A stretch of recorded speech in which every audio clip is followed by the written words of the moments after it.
Okay, Max, I'm gonna start when I come in from the ads because I was losing it and I just had some water and took a deep breath. God, I can do that again. Oh my God. Oh my God. I need to scroll. Because this is way too hard, Max. I'm never doing this again. So over Thanksgiving, Donald Trump put out a post on X calling Tim Walz retarded, and the entire country laughed.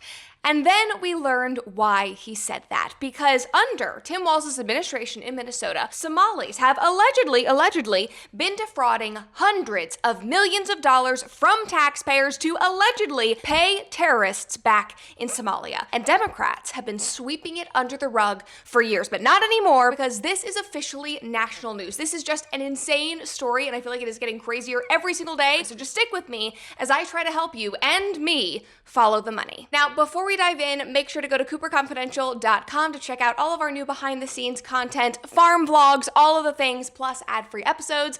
Also, if you're watching on YouTube, make sure to like the video, subscribe to the channel, and of course, turn on that notification bell so you never miss one of our incredible episodes. All right, so before we dive into this, there are just a few key takeaways that I think we all should be thinking about here. Number one, did Tim Walz, who is the governor of Minnesota, did he know about any of this? And if he did know, and if this was public information, why was this not disqualifying in his 2024 vice presidential race? And number two, why on God's green earth are American taxpayers footing a possible $1 billion bill for schemes done by refugees and immigrants that literally hate America? Because I'm sorry, that is exactly what is happening in Minnesota. Now, in order to tell you this story and help it make sense in my own head as I break it down, I need a little bit of help. And so if you are listening on Spotify, I would recommend that you run on over to YouTube, because I am about to whiteboard the hell out of this story. Let's just dive in. All right, so let's get into it. First of all, we have right here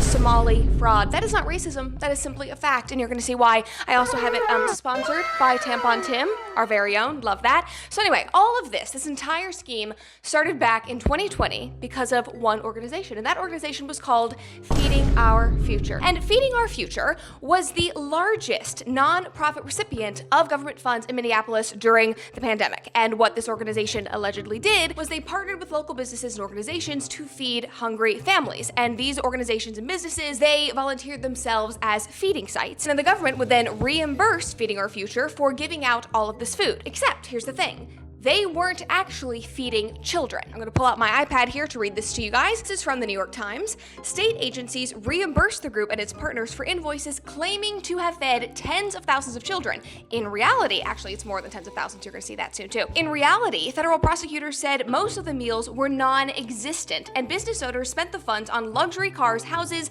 and even real estate projects abroad.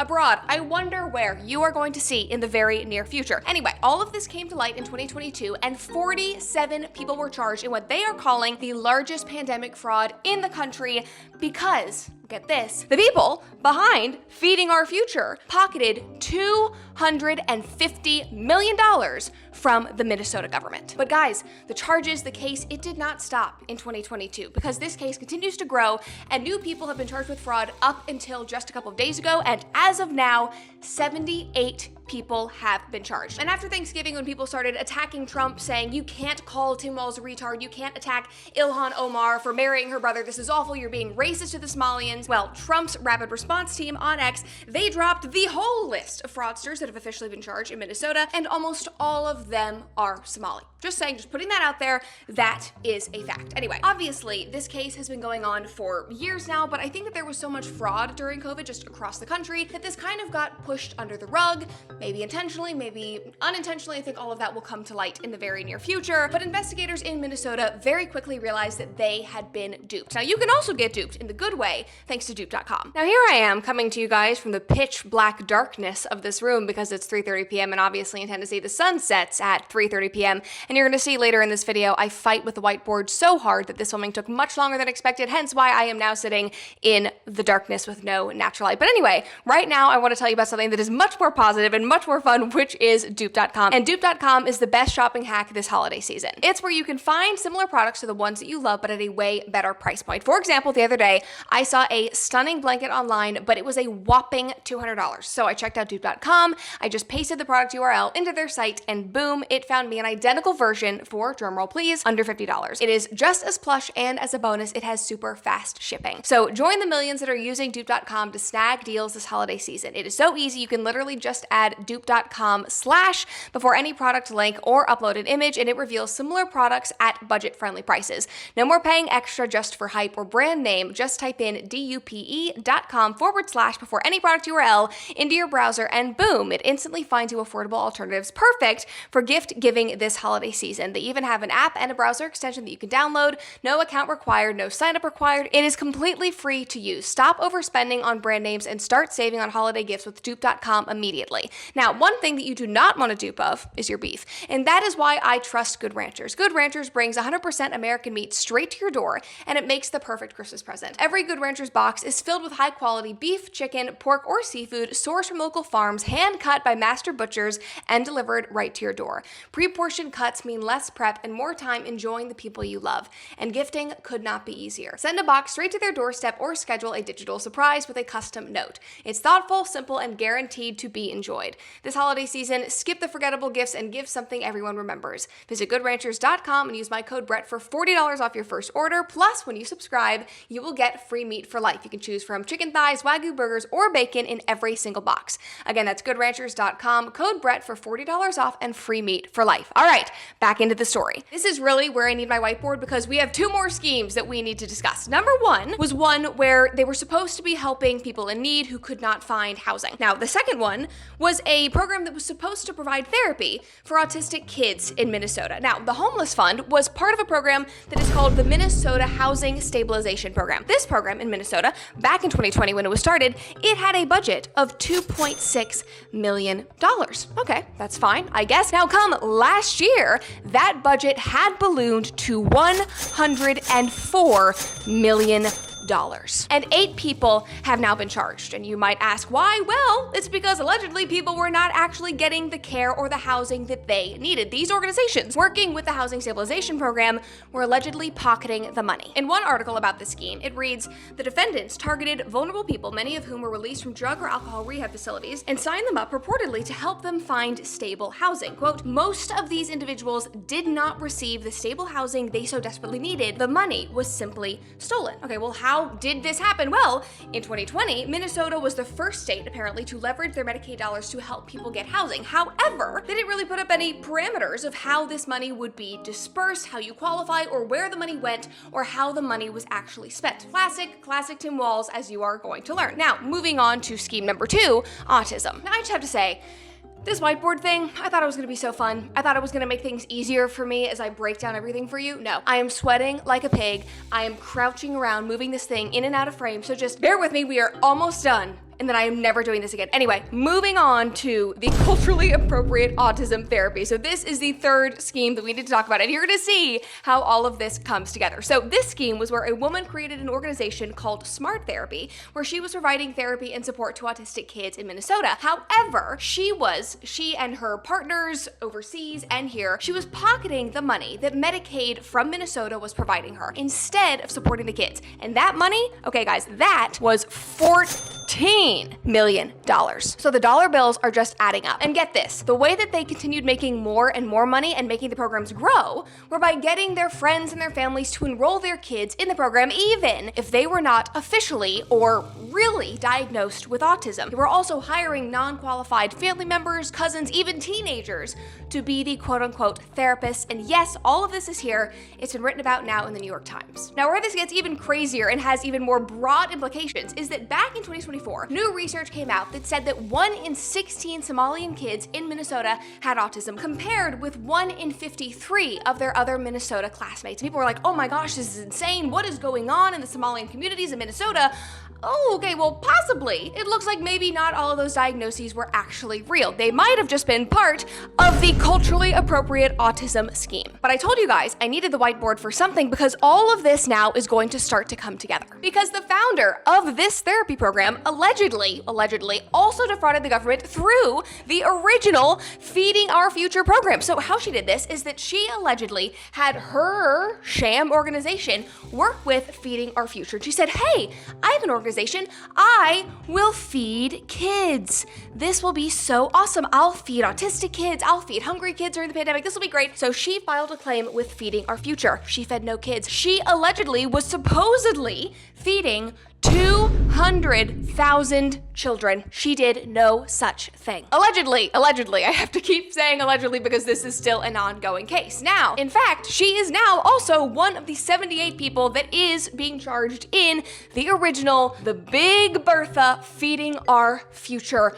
lawsuit. And with that, guys, I am putting the whiteboard away and we are sitting back down. So now we obviously have to ask, how did all of this happen? How did the state of Minnesota ignore this or not see that any of it was happening? Well, one of the prosecutors in the Big Bertha Feed Our Future case said that some involved became convinced that state agencies were tolerating, if not tacitly allowing the fraud. Quote, no one was doing anything about the red flags. It was like somebody was stealing money from the cookie jar and they just kept refilling it, which is just a great analogy for government as a whole, in my opinion. So now obviously we have to ask the follow-up question, why was this metaphorical cookie jar continuing to be refilled even with all of these red flags? Well, what's important that you remember is that it was 2020. And in 2020, everyone was afraid of being called a racist, including the state government of Minnesota. Here we go, read this. In 2020, Minnesota Department of Education officials who administered the program became overwhelmed by the number of applicants seeking to register new feeding sites like the autism group, and they began raising questions about the plausibility of some invoices. Now, in response, Feeding Our Future, the organization,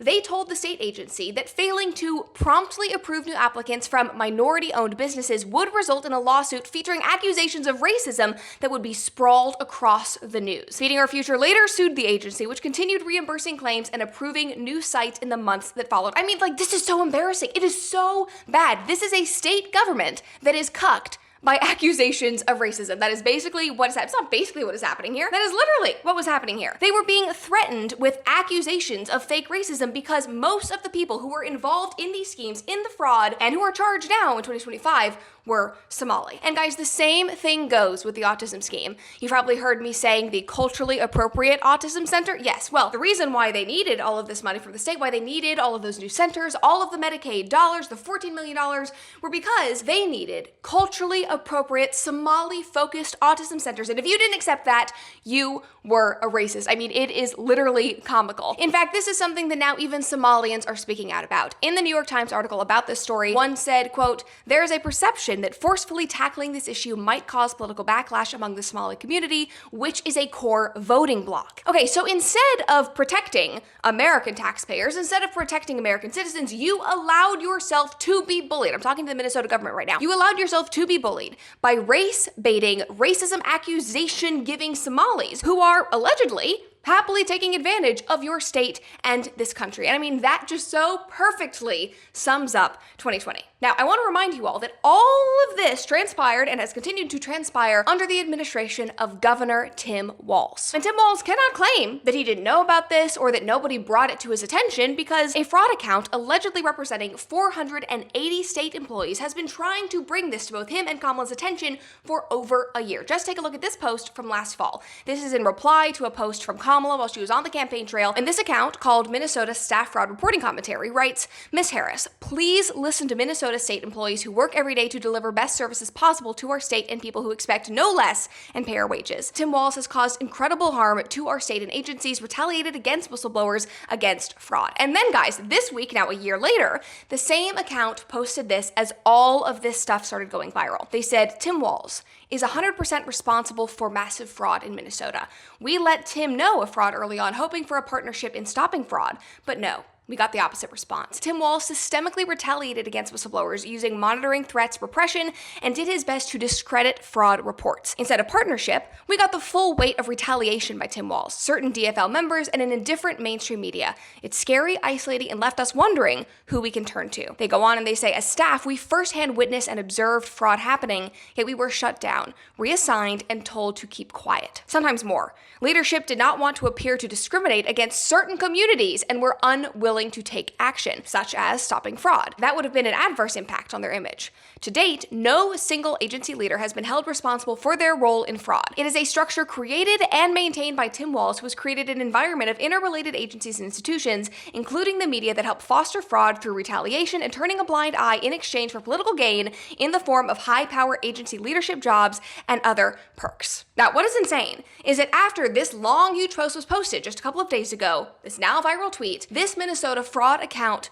was suspended, permanently suspended, which is something that had already happened to them back in 2023 when they were trying to bring all of this to light. Now, thanks to pressure from people online, this account has officially been brought back online, and they've continued to comment and share information that they have about all of these schemes. Now, another question that obviously is on all of our minds is, where is this money going? Now, thankfully, Chris Rufo, who has been investigating this story since the beginning, he gave us an answer in an article that he just wrote for the City Journal. And allegedly, this money has been going overseas to fund Al-Qaeda-linked terrorist organizations. Listen to what Chris wrote. He said, "Our investigation reveals for the first time that some of this money has been directed to an even more troubling destination, the Al-Qaeda-linked Islamic terror group Al-Shabaab. According to multiple law enforcement sources, Minnesota's Somali community has sent untold millions through a network of hawalas, I believe I'm saying that right, informal clan-based money traders that have wound up in the coffers of Al-Shabaab." Now, all of this is still under investigation. This just came out a couple of days ago, but Americans, specifically Minnesotan taxpayers, have a right to know where their hard-earned money, where their tax dollars are going